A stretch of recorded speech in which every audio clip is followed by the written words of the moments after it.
মানুষদেরকে দিক থেকে দূরে সরিয়ে দিচ্ছে। যখন মানুষের কাছে স্পষ্ট কথাগুলো আসে, আল্লাহর বাণীগুলো স্পষ্টভাবে পেশ করা হয়, রাসূলের সুন্নাহ আদর্শ হাদিস যখন স্পষ্ট পেশ করা হয়, তখন আর কিছু মানুষের গাত্রদাহ হয়, কিছু আলেমের গাত্রদাহ হয়, কিছু মানুষের অন্তরে এটা লেগে যায়। তারা চায় ওই আলেমগুলো আমার এলাকায় না আসুক, আমার দরজা না আসুক। তার কারণ হচ্ছে ক্ষতি আমার হবে তারা দুনিয়াতে।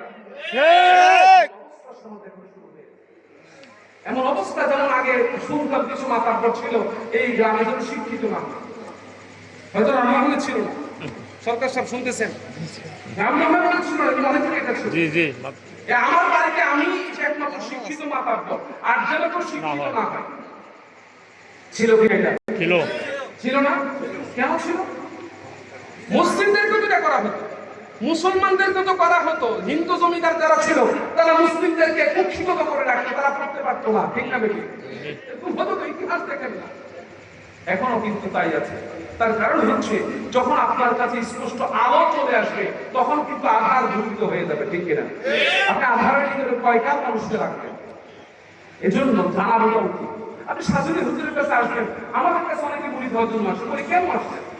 শুধু চিন্তা করে আসছে, আরো চিন্তা করে, আরো আরো বুঝছেন, আরো চিনেন, আরো খোঁজ খবর নেন, তারপরে আপনি আসেন।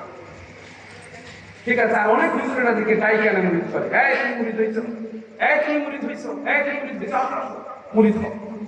মুড়ি ধোয়া মানে কি তোমার জানা আছে না? কোশ্চেন কেন? মুড়ি ধুইতে হবে, মুড়ি ধোয়া ছাড়া বিকল্প কোনো পথ নাই। আল্লাহ রাসূল বলেছেন বায়াতের মৃত্যু জাহিলিয়াতের মৃত্যু। বায়াত হতে হবে, কিন্তু বায়াত কার কাছে হবে, কোথায় হবে? এই প্রেক্ষাপটটা মানুষ বুঝে না। আমরা হুজুররা বলে দিই উলিল আমরে মিনকুম, তোমরা আল্লাহর কাছে মুড়ি ধোও। একজন নবীজির কাজ ছিল কি? নবীর কাজ ছিল মানুষকে সৎ পথে ডাকা। ঠিক কিনা? নবীজির কাজ ছিল মানুষদেরকে অন্যায় পথ থেকে সরায় রাখা। ঠিক কিনা? নবীজি সাহাবায়ে কেরামদেরকে নামাজ শিখাইছে না শিখায় নাই? শিখাইছে। জোরে বলেন। ওযু শিখাইছে না শিখায় নাই?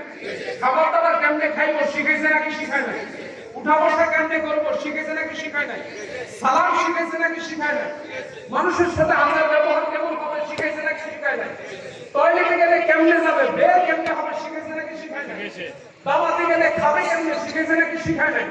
এখনকার বলেন তো মনে কিছু নিয়ে না, আমাদের ভিতরে কয়জন পীর মুরিদদেরকে হাতে করবে ধরে ধরে শিখায়? দেখেন বুঝলেন? আমাদের কাছে আমার এক দরবারের এক খাস কাহিনী, অনেক দরবারে মুরিদের আছে, তার মধ্যে এক মুরিদ 17 বছর পীরের কাছে চলে গেছে। উনি অজুর নিয়মটা জানেন,